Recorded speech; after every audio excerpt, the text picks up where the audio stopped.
Good morning sa tanan no mga paps. Ang result 2 PM 987 gawas na gyud atong dugay pabot no.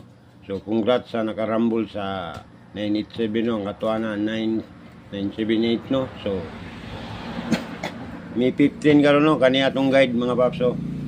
Kani mo niya atong guide karon kani siya.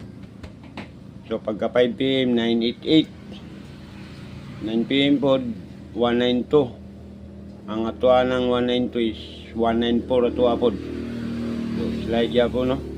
So karon kani atong guide karon mga paps no sa May 15. Kani mo ni siya nga day double, guide 1, guide 2, iska double, triple, zero, maintain pabuhagay QP na po extra.